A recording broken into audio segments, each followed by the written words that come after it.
พุทธศาสนาและครูบาเจ้าศรีวิจัยที่มีอายุ20 ปีบริบูรณ์ขึ้นไปสมัครเข้ารับการอุปสมบทเพื่อศึกษาและปฏิบัติวิปัสสนากรรมฐานณวัดร่ำเปิงตะโปธารามเป็นเวลา9 วันในชื่อรุ่นถวายพระราชกุศลเฉลิมพระชนม์72 พรรษาตั้งแต่วันที่11 มิถุนายน 2567 ณ วัดพระศรีวรมหาวิหารโดยบ่มีค่าใช้จ่ายใดๆทั้งสิ้นผู้สนใจสมัครเข้าร่วมโครงการหรือร่วมสนับสนุนตามกำลังศรัทธาโปรดติดต่อสอบถามรายละเอียดเพิ่มเติมได้ที่นายพยุนมีทองคำโทรศัพท์ 0897007939 ได้ตั้งแต่วันนี้จนถึง 31 พฤษภาคม 2567 ในเวลาราชการนะโมตัสสะภะคะวะโตขอนอบน้อมแด่พระผู้มีพระภาคเจ้าพระองค์นั้นอะระหะโตซึ่งเป็นผู้ไกลจากกิเลสสัมมาสัมพุทธัสสะตรัสรู้ชอบได้โดยพระองค์เองนะโมตัสสะภะคะวะโตขอนอบน้อมแด่พระผู้มีพระภาคเจ้าพระองค์นั้นอะระหะโตซึ่งเป็นผู้ไกลจากกิเลสสัมมาสัมพุทธัสสะตรัสรู้ชอบได้โดยพระองค์เองนะโมตัสสะภะคะวะโตขอนอบน้อมแด่พระผู้มีพระภาคเจ้าพระองค์นั้นอะระหะโตซึ่งเป็นผู้ไกลจากกิเลสสัมมาสัมพุทธัสสะตรัสรู้ชอบได้โดยพระองค์เองขอเจริญสุขญาติโยมท่านพุทธศาสนิกชนท่านผู้ฟังทั้งหลายวันนี้รายการธรรมะก่อนนอนออกอากาศณทางสถานีวิทยุการเผยแผ่ธรรม 104.50 ณ วัดฝายหินอำเภอเมืองจังหวัดเชียงใหม่รับผิดชอบโดยอาตมภาพพระครูอาทรวิสุทธิคุณวงเล็บบุญตันปริสุทธโธเจ้าคณะอำเภอหางดงเจ้าอาวาสวัดหนองตองหมู่ที่188วัดหนองตองตำบลหนองตองอำเภอหางดงจังหวัดเชียงใหม่รับผิดชอบในการนำเอาพระธรรมมาแสดงมาพูดให้แก่ญาติแก่โยมที่อยู่ทางบ้านได้รับฟังกันเป็นประจำทุกวันอังคารตั้งแต่เวลาเดี๋ยวนี้เป็นต้นไปอาตมาต้องขออนุโมทนาขอบใจต่อญาติต่อโยมทุกท่านทุกคนทั้งหญิงทั้งชายทั้งอยู่ใกล้หรือไกลทิศเหนือใต้ตกออกที่ให้ความสนับสนุนคอยให้กำลังใจแก่ตุเจ้า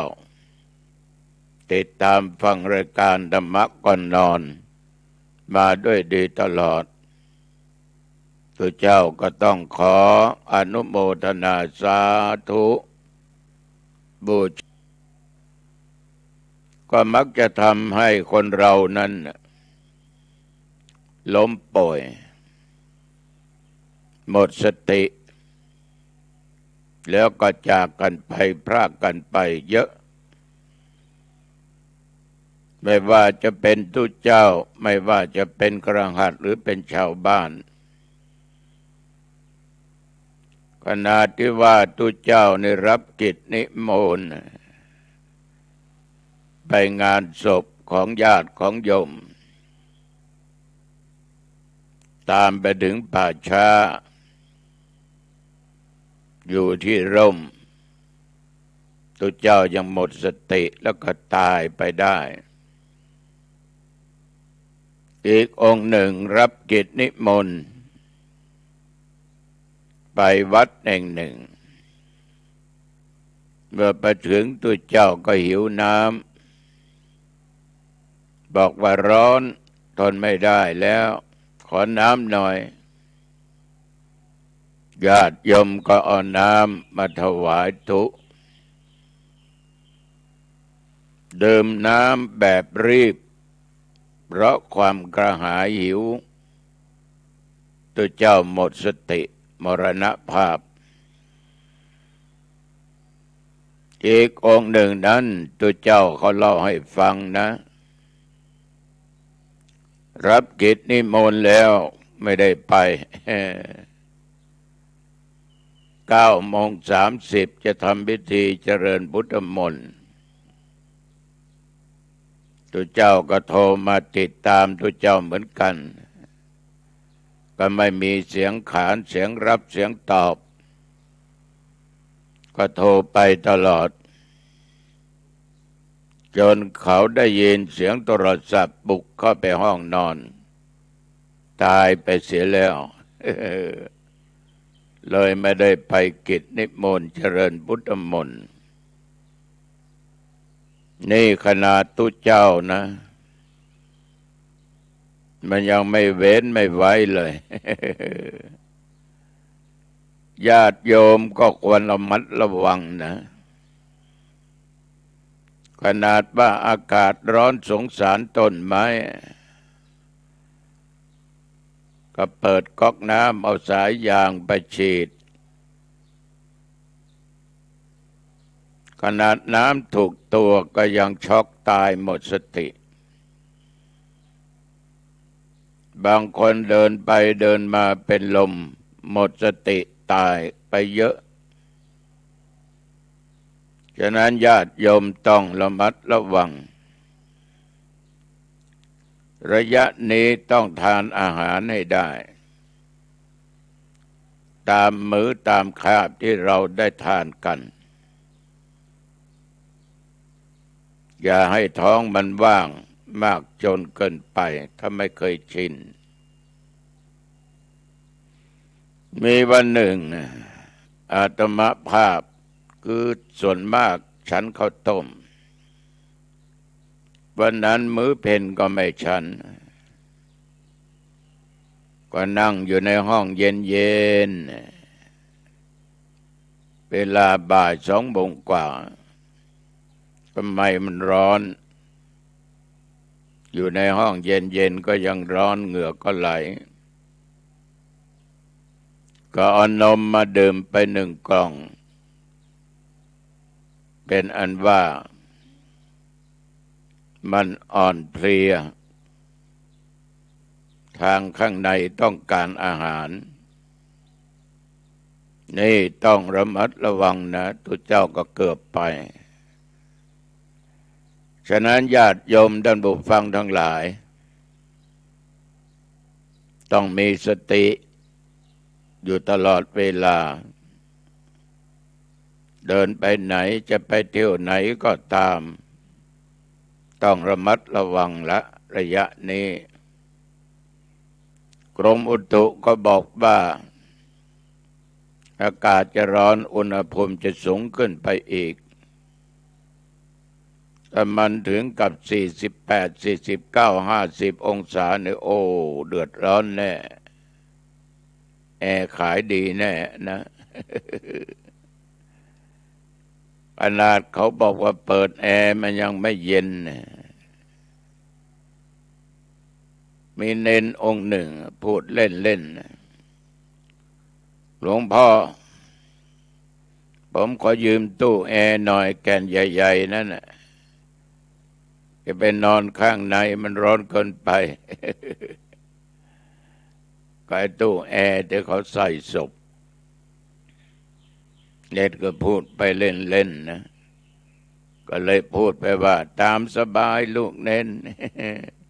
ไม่ต้องเสียบปลั๊กไฟนะมันจะได้ไหม้ตายเลย เน้นถ้าอย่างนั้นก็ไม่เอานะญาติโยมความร้อนอุณหภูมิมันสูงมากแต่อย่าให้อุณหภูมิแห่งความร้อนในกายเราก็ในด้านจิตใจมันร้อนโยมต้องใช้สติมากๆสงบให้มันนิ่งเวลาอารมณ์ต่างๆมากระทบทางตาทางหูได้ยินเสียงตาเห็นรูปไม่ชอบเกิดอารมณ์ฉุนเฉียวโกรธขึ้นมาได้ไม่ถูกใจเห็นแล้วไม่อยากจะเห็นไม่อยากจะได้ยินได้ฟังแม้แต่ลิ้นลิ้มรสอาหารอย่าให้เกิดอารมณ์กายได้สัมผัสถูกต้องความร้อนความอุ่นของนุ่มของแข็งอาจจะเกิดอารมณ์ชั่วร้ายขึ้นไม่ชอบไม่เอาอย่างนี้จะเอาอย่างนั้นเกิดมีใครโต้แย้งขึ้นมาเกิดเป็นอารมณ์ร้อนฉะนั้นธรรมอารมณ์ต่างๆที่เกิดทางตาหูจมูกลิ้นกายเราจะต้องไม่ให้มันเกิดต้องใช้สติสงบให้มันนิ่งจนได้ถ้าปล่อยความร้อนอุณหภูมิมันสูงขึ้นมันไม่รู้ละว่ามันขาดสติอาจจะทำอะไรที่เป็นบาปเป็นกรรมเป็นความชั่วได้ทุกอย่างทุกครั้งทุกโอกาสเวลาเหมือนกับมีข่าวคราวอยู่ตลอดทำร้ายร่างกายกันฆ่ากันจิปาถะพูดไม่ถูกหูไม่รื่นหูฆ่ากันตายเรื่องเล็กกลายเป็นเรื่องใหญ่ก็มีฉะนั้นก็ขอเตือนสติมาปัญญาเกิดถ้าสติเตลิดมันมักจะเกิดปัญหานะโยมนะเหมือนเวลาเดี๋ยวนี้ญาติโยมนั่งฟังรายการธรรมะก่อนนอนจากตัวเจ้าวัดหนองตองถ้าโสตะหูของโยมมันฟังแล้วมันไม่เพราะให้รีบปิดวิทยุไม่ต้องฟังเดี๋ยวจะเกิดอารมณ์ผมไม่อยากฟังธรรมะเอาธรรมะไปไปเสียเกลียดเสียงเกลียดตุยกวิทยุทุ่ม เสียงดับวิทยุก็เสียนั่นเพราะอารมณ์หรือกำลังนั่งฟังอยู่ดีๆเกิดไฟฟ้าดับหรือฐานวิทยุมันหมดโกรธทุกวันมันยังไม่หมดทุกวันมันยังไม่ดับมาดับเสียวันนี้โกรธไอ้ไฟเลยเอาวิทยุทุ่มเหมือนญาติโยมบางท่านบางคนโอ้ไฟเผาด้านจิตใจเปิดทีวีไม่ชอบตาได้เห็นหูได้ฟังกูไม่ชอบหรือกำลังนั่งชมนั่งฟังชอบแต่มีอีกคนหนึ่งมาเปลี่ยนช่อง เกิดไฟลุกด่าคนที่มาเปลี่ยนช่องด่ากันไปด่ากันมาในที่สุดไฟก็ไหม้ยกทีวีทุ่มแตก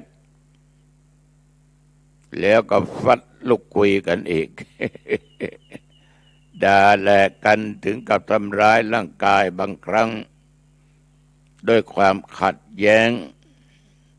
ไม่พึงพอใจขาดสติฆ่ากันตายไปก็มีฉะนั้นหน้านี้มันร้อนต้องคอยระมัดระวังไว้ให้ดีๆเรามามีธรรมะไว้ในจิตในใจกันดีกว่านิยมนะธรรมะนั้นสามารถทำให้จิตใจเราสงบนิ่งเย็นได้หลวงพ่อนี่ผ่านมามากต่อมากมีครั้งหนึ่งนะจะพูดให้ฟังนะหลายครั้งแต่ยกตัวอย่างครั้งนี้จะพูดให้ฟังเวลานั้นเป็นตุหนุ่มตุน้อยอยากจะทดลองเสียงของตัวเองลืมนึกไปว่าตัวนั้นเป็นนักบวชเจ้าวาดไม่อยู่ก็ครวญเพลงอยู่ในห้องเพลงของสมยศทัศนพันธ์กากับนกยุง เดี๋ยวก็มีก้อนหินมาแล้วบังติดฝาห้องถึง2-3 ครั้งเราก็นิ่งร้องเพลงไปไม่เอาหูไปฟังเสียงดังนะเดี๋ยวผลปรากฏตัวจริงมันขึ้นมาคือหลวงพ่อเจ้าอาวาสหลวงพ่อบอกว่าเป็นพระเป็นเจ้ามาร้องเพลงมีค้อนไม้ตีเข้าไปที่บนหัวนักร้องก็หัวแตกจิตยังเป็นสมาธิสงบนิ่งหลวงพ่อก็ใส่เข้าไปอีกทีหนึ่งเลยกราบลงขอโทษหลวงพ่อผมผิดไม่โต้เถียงแม้แต่คำเดียวอารมณ์เราไม่ได้ลุกเป็นไฟแต่หลวงพ่อมันลุกถ้าเราจิตใจเรานั้นรับอารมณ์มาเอาอารมณ์ตอบโต้เถียงไม่ยอมรับผิดดุลหัวก็คงจะลงที่บนหัวจนตายก็ได้ฉะนั้นญาติโยมเรามีสติผิดก็คือผิดเราต้องยอมรับในสิ่งที่เรากระทำอย่าต่อล้อต่อกรกับอารมณ์เลยอีกครั้งหนึ่งบ้านใกล้ๆวัดเขาหย่าร้างกันไม่ได้หย่าร้างพรากจากกันภรรยาตายสามีนั้นก็อายุก็เกือบจะเท่ากับธรรมภาพก็มีผู้หญิงมาชอบเพราะโยมผู้ชายเป็นคนขยันมากทำงานเก่งผู้หญิงเขาก็ชอบโยมผู้หญิงก็ไม่มีพันธะใดๆทั้งสิ้นแฟนเก่าก็ตายไปจากไปลูกก็ใหญ่โตแล้วก็เห็นว่าโยมผู้ชายคนนี้เป็นคนดีวันหนึ่งโยมผู้ชายก็ไปนั่งปรึกษาอาตมาภาพเป็นศิลานี หลวงพ่อผมคิดว่าจะเอาเขามาเป็นคู่ชีวิตดีไหม อาตมาเพียงจะบอกว่านั่นสุดแล้วแต่โยมถ้าเขาไม่มีพันธะก็ไม่มีปัญหาถ้าโยมไม่มีคนอื่นก็ปัญหาก็ไม่มีครับแต่บังเอิญเวลานั้นลูกของโยมผู้ชายนั่นเขามาได้ยินไม่ฟังเลยเสียงคำบ้าสุดแล้วแต่เกิดอารมณ์ขึ้นมาเข้าไปด่าอาตมาภาพถามเอาขวานจามหัวอาตมาภาพอาตมาก็ยิ้มให้เหตุใดยิ้มเพราะขวานมันไม่มีถ้ามันถือมาก็คงจะวิ่งแจ้นเหมือนกันพ่อเขาก็บอกว่าไปด่าตุลุงทำไมพ่อมาถามพ่อมาปรึกษาเขาไม่ฟังด่าจับ4-5 วันเลยญาติโยมโดยเพราะเหตุไรก็ไม่รู้นะเขาขอพ่อเขามาส่งมาที่วัดแล้วก็มากราบขออภัยแต่มาก็บอกว่าโอ้ยหลวงพ่อไม่เก็บมาหรอกมันธรรมชาติของมนุษย์ต่อจากนั้นคุยไปคุยมาขอยืมเงินสัก2,000 บาทให้เราก็ไม่มีปัจจัยเตรียมไว้ให้ค่าน้ำค่าไฟถ้าจะเอาก็เอาได้นะแต่ต้องมาส่งคืนไม่เกิน5 วันนี้เขาก็รับอาตมาก็ให้ไปนะถ้าเป็นโยมหรือใครคนใดคนหนึ่งจ้างก็ไม่ให้เพราะมึงถามเอาขวานมาจามหัวกูแล้วก็ให้ไปเขาคงจะทุกข์ใจนึกถึงบาปได้ไม่ถึง3 วันก็เอามาส่งคืนเขาก็มีสัจจะมีความจริงใจแล้วก็นั่งคุยกันได้ไม่มีปัญหาฉะนั้นญาติโยมไฟในเนี่ยตัวสำคัญความโกรธความอาฆาตพยาบาทมาตร้ายแต่มันสุมอยู่ในจิตใจของโยมมันจะเดือดร้อนมันจะประสบแต่ความทุกข์ความทรมานฉะนั้นอาตมาอยากจะเชิญชวนญาติโยมเอาธรรมะมาประพฤติปฏิบัติดีกว่าคือทำให้ตัวเองเนี่ยประพฤติตนอยู่ในกรอบของความถูกต้องความถูกต้องนั้นก็คือความดีความดีนั่นก็คือบุญดีหรือบุญก็เป็นตัวมงคลเอตัมมังคลมุตตมังถ้าเราประพฤติปฏิบัติตนดีก็แสดงว่าตัวบุญเกิดขึ้นตัวมงคลก็เกิดขึ้นแต่ถ้าเราประพฤติปฏิบัติในทางที่ไม่ดีตัวอัปปมงคลก็เกิดขึ้นโอ้อัปปมงคลจะมีแต่ความทุกข์มีแต่ความเศร้าใจทุกข์ใจฉะนั้นการประพฤติปฏิบัติธรรมนั้นก็คือการปรับปรุงพฤติกรรมของตนสิ่งใดที่มันไม่ดีเราก็ละลดเลิกอย่าเข้าใกล้เพราะมันเป็นสิ่งที่ไม่ดี เราพยายามประพฤติปฏิบัติอยู่ในกรอบของตนให้ดีที่สุด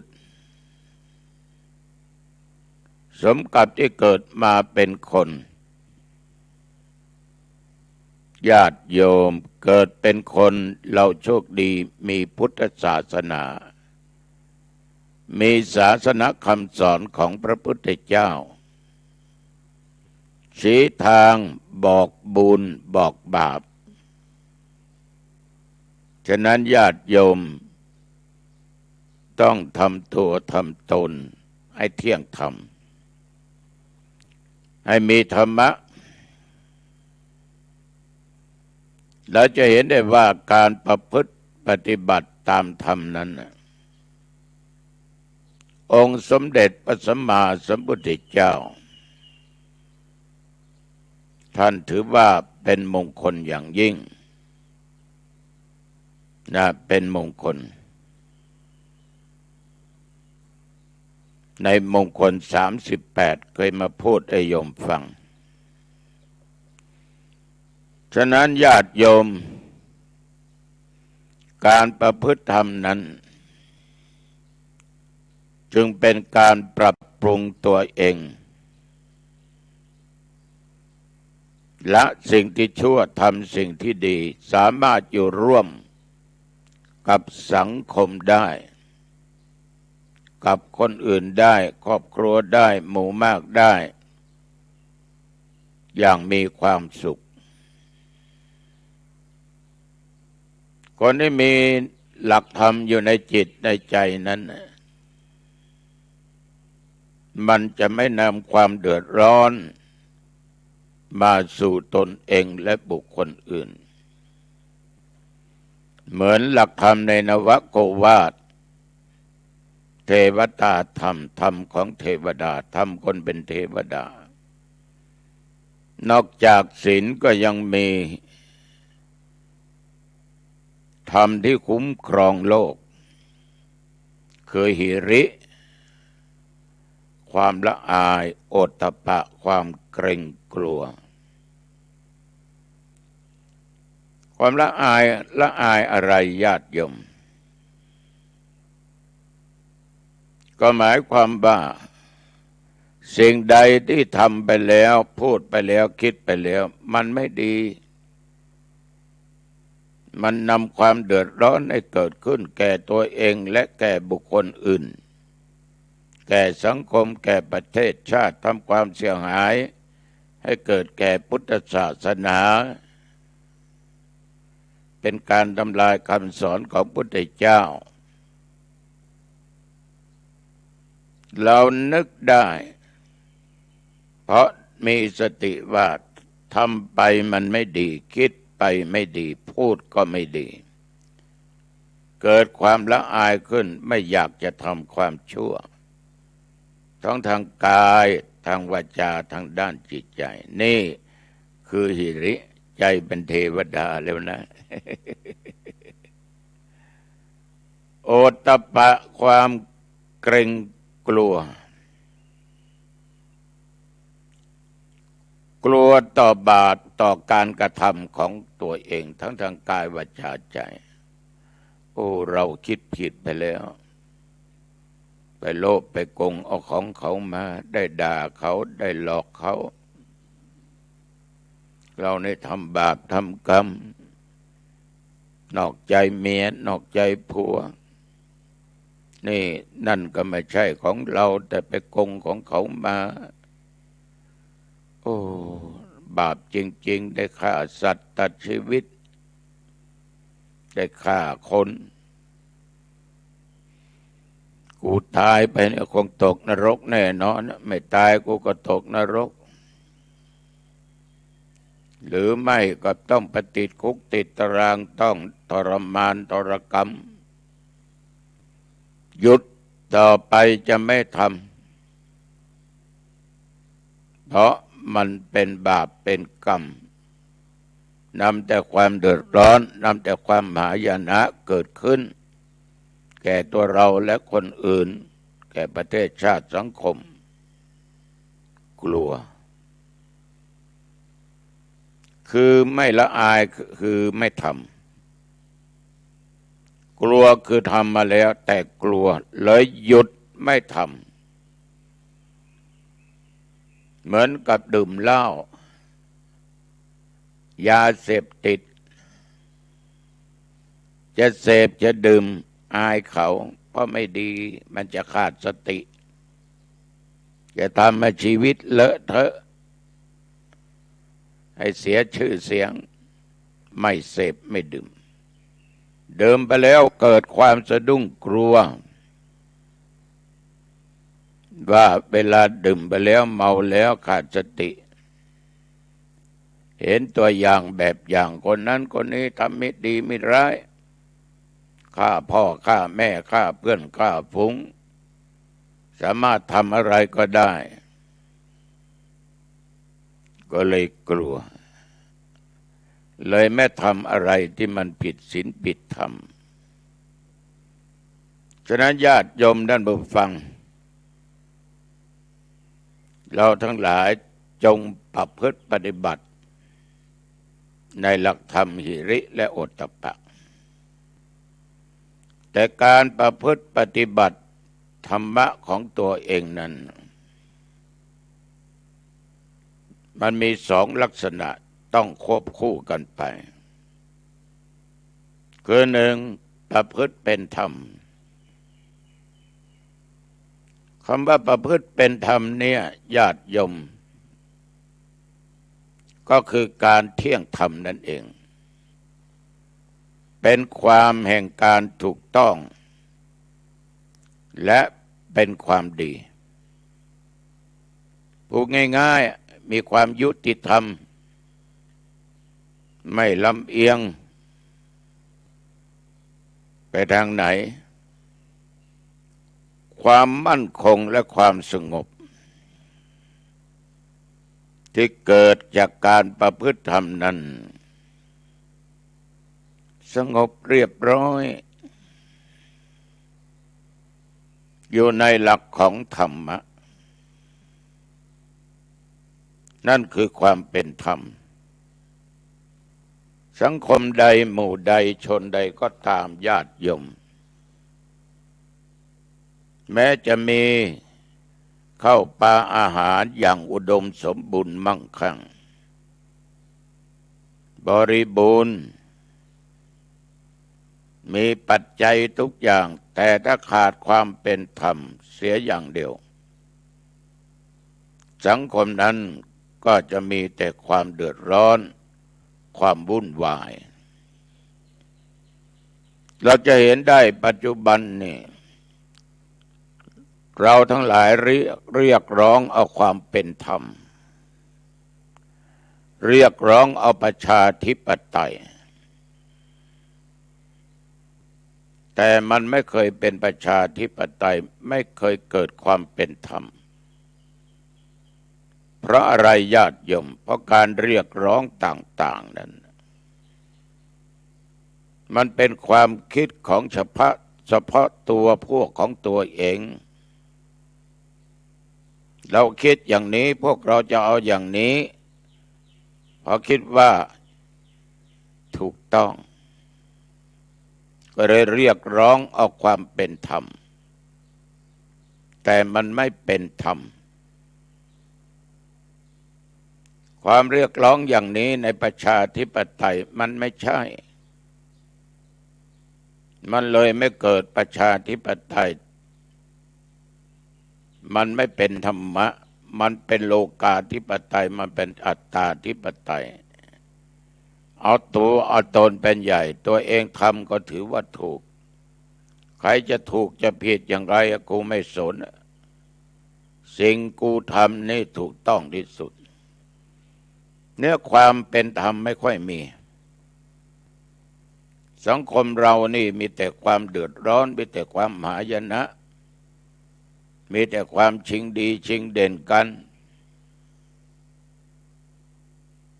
รบราฆ่าฟันกันเพราะเรียกร้องความเป็นธรรมด้วยความคิดของตัวเองว่ากูเป็นธรรมแท้จริงมันเป็น อัตตาธิปไตยเป็นโลกาธิปไตยการขาดความเป็นธรรมนั้น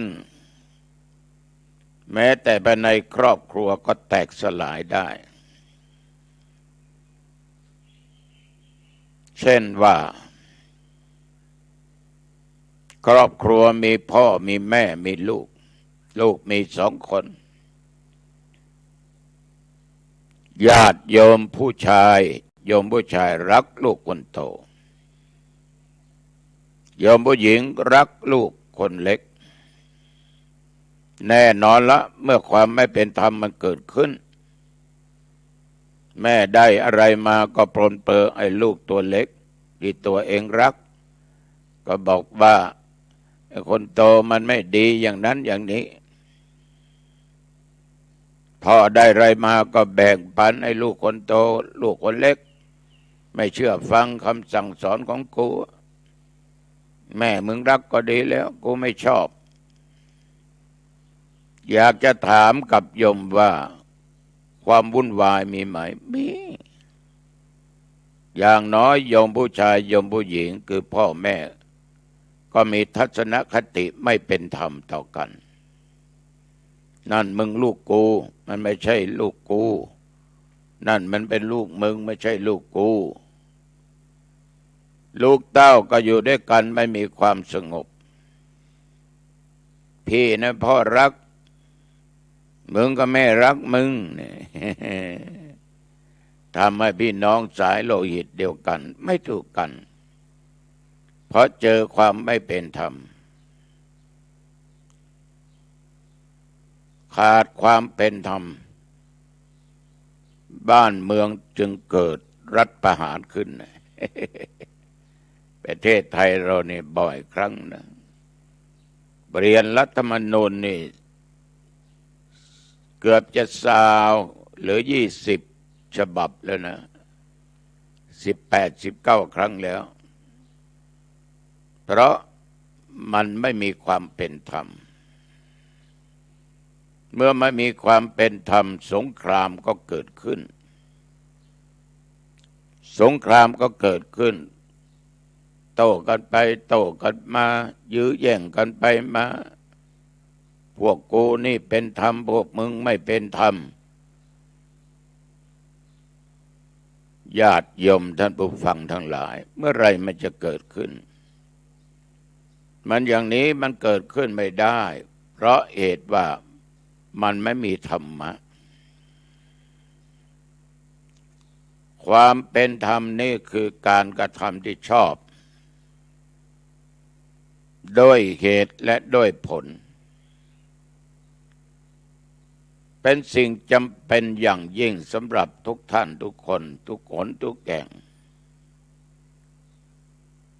มีบางคนเข้าใจว่าความเป็นธรรมก็คือความยุติธรรม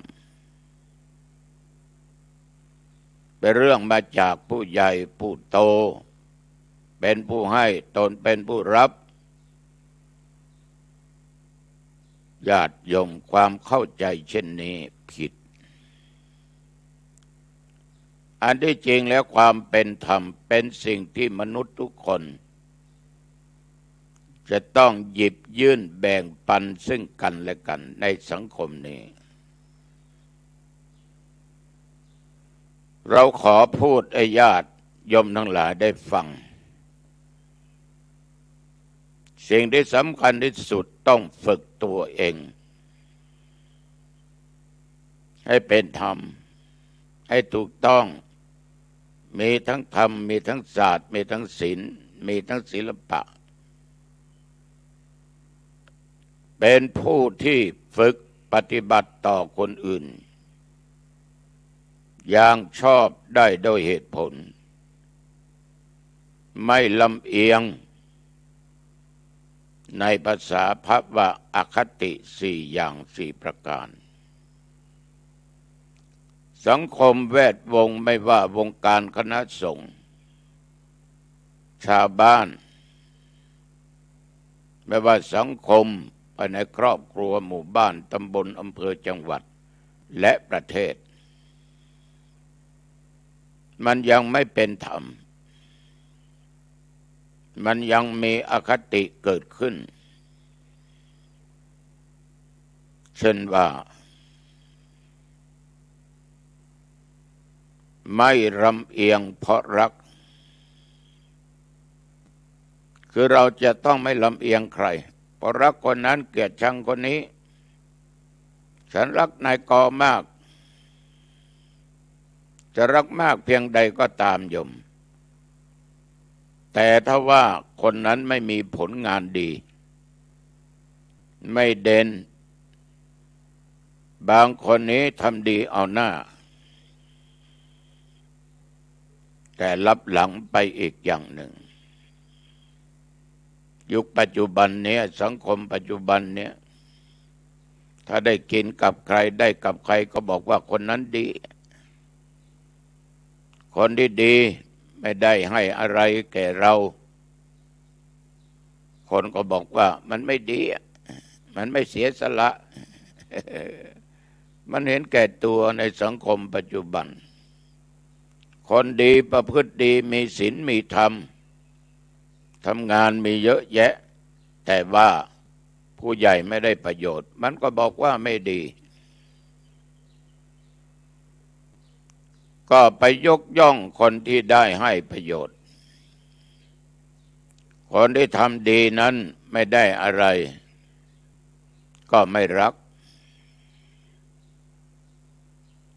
ฉะนั้นญาติโยมท่านผู้ฟังเราจะต้องไม่ลำเอียงเพราะรักถึงจะรักใครก็ตามผิดก็คือผิดถูกก็คือถูกมีความเที่ยงธรรมเป็นธรรมอยู่ตลอดสมาภาพอยู่วัดมีน้องชายมาอยู่ด้วยเป็นศิษย์วัดมีเณรมีตุเจ้าในสมัยนั้นทำผิดกันในวัดเรียกว่าเอาถ้วยชามแตกในสมัยก่อนมันเป็นชามกระเบื้องตาไก่นั่นนะแก้วแตกก็เรียกมาประชุมทุกคนต่างก็โยนกันไปโยนกันมานะลงโทษเราก็ลงหมดตั้งแต่น้องชายก็ตีแรงกว่าเขาหน่อย ลำเอียงหรือไม่ได้ลำเอียงตีพอๆกันทั้งเด่นทั้งตุ๊ทั้งน้องชายเราจะบอกว่านี่น้องของกูเว้นแล้วไปตีคนอื่นเลยคนอื่นถูกตีใครจะคิดยังไงว่าเรานั้นมีอคติลงโทษไม่ทัดเทียมกันไม่เสมอกันเพราะน้องไม่ตีไม่ลงโทษมาลงโทษพวกเราต่อไปใครจะเชื่อถือไม่ลำเอียงเพราะชังถึงจะเกลียดจะชังไม่ชอบขี้หน้ากันอย่างใดก็ตามญาติโยมในส่วนตัวโยมไม่ชอบโยมเกลียดโยมชัง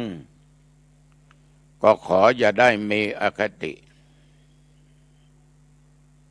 เขาเป็นคนดีเราก็ต้องยกย่องเขาชื่นชมเขาเพราะเขาเป็นคนดีถึงจิตใจเราจะไม่ชอบเราเกลียดเขาขนาดไหนก็ตามจะเกลียดในคำพูดของเขาหรือพฤติกรรมของเขาหรือเขายากเขาจนแต่เราอย่าได้ลำเอียงไม่ใช่ว่าคนนี้กูชังกูเกลียดแน่จับผิดคอยจับผิดเขาอยู่ตลอดเวลาแล้วความเที่ยงธรรมมันจะเกิดขึ้นเมื่อไหร่ความเป็นธรรมมันจะเกิดขึ้นเมื่อไหร่ฉะนั้นญาติโยมอย่าลำเอียงเพราะรักกัน เกลียดกันไม่ชอบกันอย่าลำเอียงเพราะหลงคือเป็นคนมีปัญญาหูตาต้องกว้างไกลบางคนนี่หลงในคนนั้นหลงในคนนี้ดีชั่วไม่สำคัญนะไม่คิดละบางครั้งก็หลงไปยกย่องคนชั่วหาว่าเป็นคนดีคนที่ทำดีก็มาเกลียดมาชังไม่ชอบฉะนั้นญาติโยมท่านผู้ฟังทั้งหลายความหลงนี่สำคัญยิ่งนะสำคัญยิ่งหลงในอำนาจหลงในหน้าที่หลงในทรัพย์หลงในคำพูดถ้าเราจิตใจดิ่งลงไปอย่างนี้ความเป็นธรรมจะไม่เกิดขึ้นลำเอียงเพราะกลัวคนผิดกับไม่ผิดเพราะพ่อมันเป็นใหญ่แม่มันเป็นใหญ่ตระกูลมันเป็นใหญ่เลยช่วยให้คนผิดเป็นคนไม่ผิดคนไม่ผิดถูกลงโทษนี่แหละอคติคือความลำเอียงนี้ญาติโยมมันเกิดขึ้นที่ไหนความหายนะความเดือดร้อนในสังคมก็เกิดขึ้นที่นั่นศรัทธาสาธุชนญาติโยมคุณสมบัติ4ประการนี้ทุกคนจำเป็นต้องมีมิฉะนั้นโลกนี้จะวุ่นวายโดยเฉพาะผู้นำทุกท่านจะต้องปลูกฝังคุณสมบัติดังกล่าวให้เกิดขึ้นในใจตนอย่างเต็มที่เต็มเปี่ยมเพื่อไม่ให้เป็นที่ติฉินนินทาได้ในภายหลังนี่ตุเจ้าวัดหนองตองขอฝากไว้นะขอญาติโยมทุกคนมีธรรมะอยู่ในจิตในใจมีธรรมะนะความสุขความสงบก็จะเกิดขึ้นเอาละวันนี้พูดมาก็เป็นเวลาพอสมควรญาติโยมไปที่ไหนมาจะเข้าบ้านปิดประตูบ้านให้ดีนะเรียบร้อยขึ้นหอขึ้นเรือนปิดประตูหอเรือนหน้าต่างให้เรียบร้อยแล้วญาติโยมก็เก็บของมีค่าไว้ให้ดีนะ อย่าไว้ใจทางอย่าวางใจคนแล้วจะจนใจเองไม่ใช่สอนให้มีความโลภความหวงแหนอะไรหรอกเพราะเราต้องใช้ต้องเก็บไว้ให้ดีสิ่งไหนที่เราจะออกไปทำงานพวกนี้จำเป็นต้องใช้เก็บวางไว้ที่ตามันเห็นได้ง่ายๆนะกันลืมบางทีไปถึงที่ทำงานเอาลืมปากกาลืมโน่นลืมนี่ลืมเอากระเป๋าตังค์มา เอาไว้ที่ตามันเห็นแล้วโยมก็จะทานอะไรก็ทานแต่ยังไม่ได้ทานข้าวทานอาหารบ้างแล้วก็อาบน้ำชำระร่างกายเอาเหงื่อเอาใครมันออกไปหมดนะอาบน้ำแปรงฟันอะไรเรียบร้อยนุ่งผ้าผ่อนที่โยมชอบสีไหนชอบนุ่งแล้วสบายนั่งก็สบายเดินก็สบายยืนก็สบายจะทำอะไรก็สบายยืนเดินนั่งนอนจะปะแป้งกัดสุดแล้วแต่นะแล้วกราบพระ5 หน 1กราบพระพุทธ2กราบพระธรรม3กราบพระสงฆ์4อย่าลืมกราบพระในบ้านคือพระบิดามารดา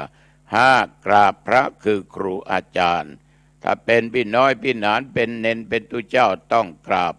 พระอุปัชฌาย์เสร็จเรียบร้อยสวดมนต์3 บท เอาบทพุทธคุณอิติปิโสภควาธัมมคุณสวากขาโตสังฆคุณสุปฏิปันโนจบเรียบร้อยเจริญสมาธิภาวนาด้วยระยะบทใดก็ได้จะยืนจะเดินจะนั่งนอนได้ก็ยิ่งดีอย่ากำหนดเวลานั้นเวลานี้เดี๋ยวมันอารมณ์จะเกิดขึ้นโอ้ยทำไมไม่ถึงเวลาง่ายๆเลยได้กี่วินาทีกี่นาทีก็สุดแล้วแต่เป็นบุญโขแล้วญาติโยมแผ่เมตตาแก่สรรพสัตว์นะ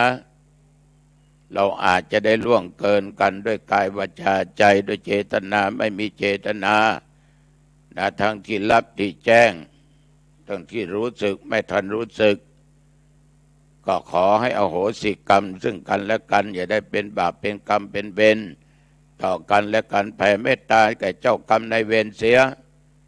ให้เทพบุตรเทวดาเจ้าที่เจ้าทางผีหอผีเรือนผีปู่ผีย่า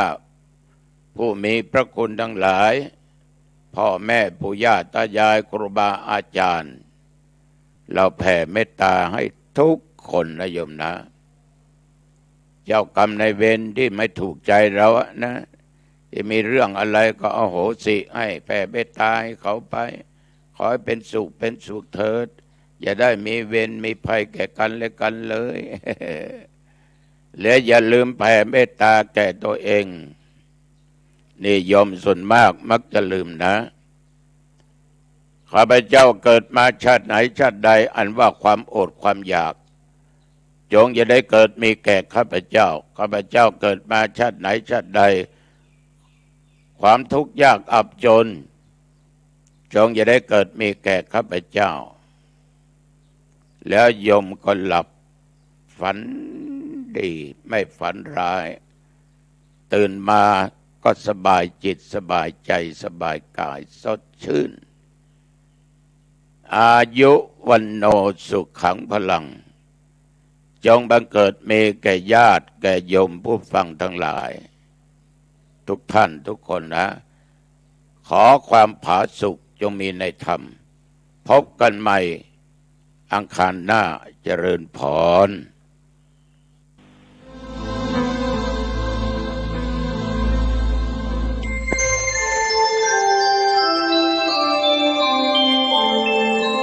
ขณะนี้ท่านกำลังฟังสถานีวิทยุกระจายเสียง FM 104.5 เมกะเฮิรตซ์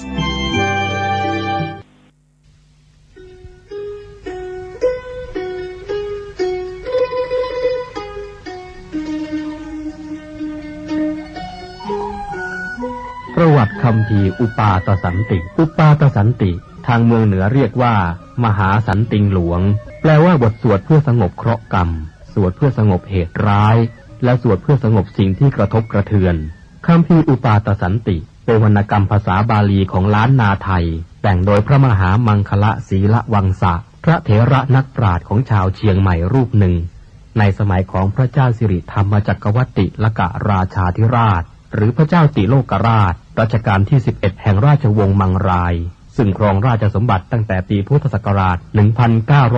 1985 ถึงพุทธศักราช 2030 เป็นพระคาถาล้วนจำนวน 271 คาถา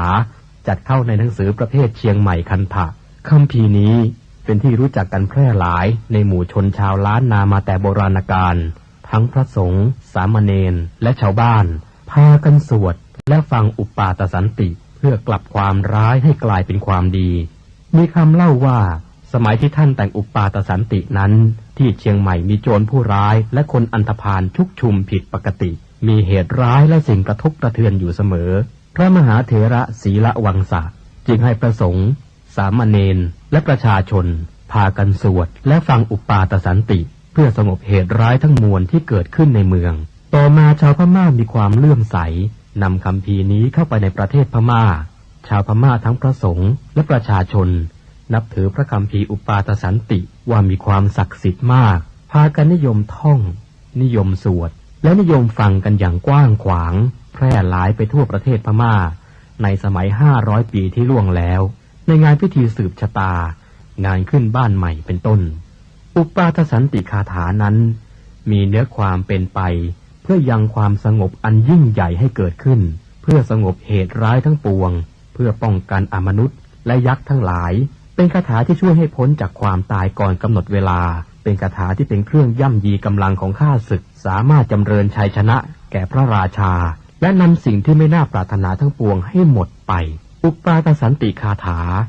เป็นบทสวดอย่างพิสดารท่านจึงกล่าวพระนามของพระพุทธเจ้าพระธรรมและพระอริยสงฆ์ไว้อย่างครบถ้วนทั้งที่มีมาในอดีตในปัจจุบัน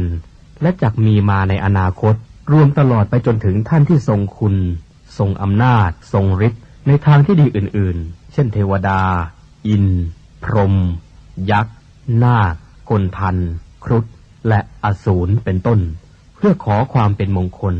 ความสงบความสวัสดีความไม่มีโรคชัยชนะและอายุรวมทั้งขอให้ท่านคุ้มครองให้พ้นจากเหตุเพศภัยนานับประการอันจะบังเกิดขึ้นในการทุกเมื่อคัมภีร์อุปาทสันติเป็นคัมภีร์ของไทยแต่ต้นฉบับได้จากเมืองไทยไปอยู่เมืองพม่าเสียนานจนแทบกล่าวได้ว่าคนไทยสมัยหลังๆนี้ไม่มีใครรู้จักไม่เคยได้ยินแม้แต่ชื่อคัมภีร์นี้แต่บัดนี้เป็นที่โสมนัสยินดียิ่งที่เจ้าคุณธรรมคุณาภรณ์นามเดิมเช้าทีตะปัญโย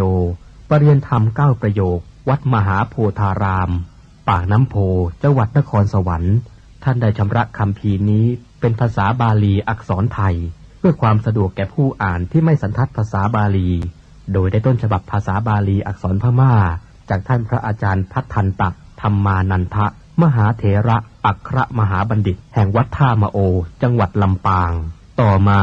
เจ้าคุณพระราชยานปรีชาเจ้าคณะเขตดุสิตและคณะสงฆ์วัดราชภาติการามกรุงเทพมหานครได้นำบทสวดอุปาทสันติคาถาสวดถวายแด่พระบาทสมเด็จพระเจ้าอยู่หัวภูมิพลอดุลยเดชมหาราชเนื่องในวโรกาสฉลองกาญจนาภิเษกเป็นครั้งแรกเมื่อวันที่25มกราคมพุทธศักราช2539ซึ่งตรงกับวันกองทัพไทยณเสนาสนะป่าสิริวัฒนวิสุทธิ์อำเภอท่าตะโกจังหวัดนครสวรรค์จึงขอเชิญชวนพุทธศาสนิกชนคนไทยทุกท่านได้ร่วมกันสวดพระคาถานี้ถวายเป็นราชสักการะบูชา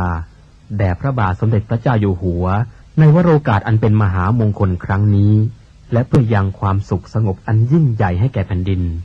เพื่อความสงบระงับจากภัยพิบัติทั้งปวงและเพื่อความเป็นสิริมงคลแก่ตนเองครอบครัวหมู่คณะชาวไทยและชาวโลกทั้งมวล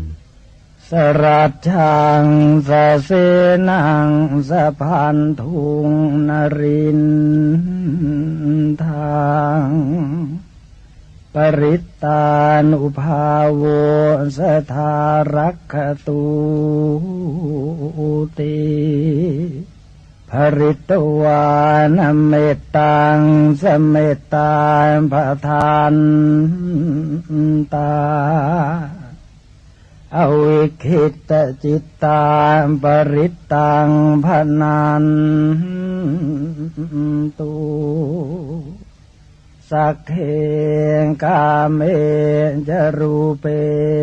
คิริสิขารตเตจันตลิเควิมาเนทีเปรัตเทจะคาเมตรุวนาคาเนเคหวัตทุมให้เขตเต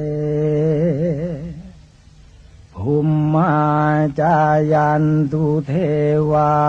ชละทละวิสเม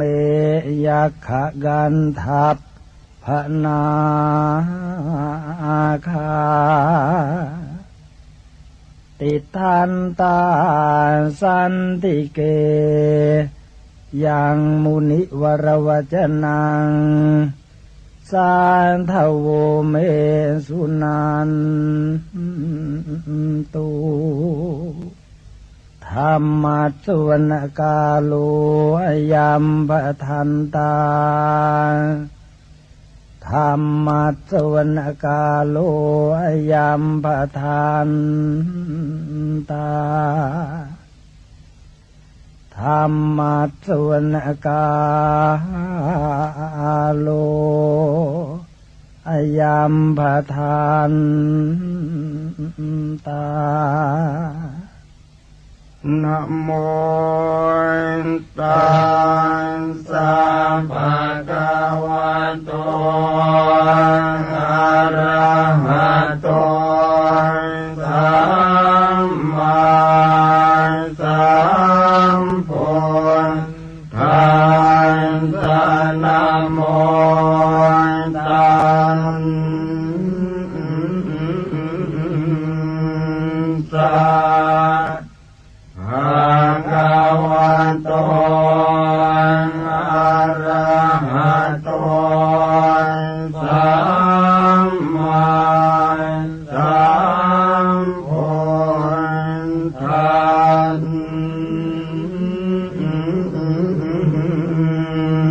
สะนะโมตัสสะภะคะวะโต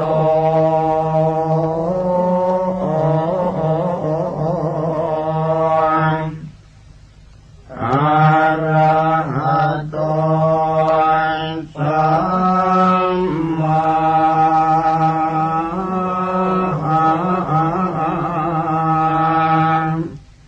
สัมพุทธัส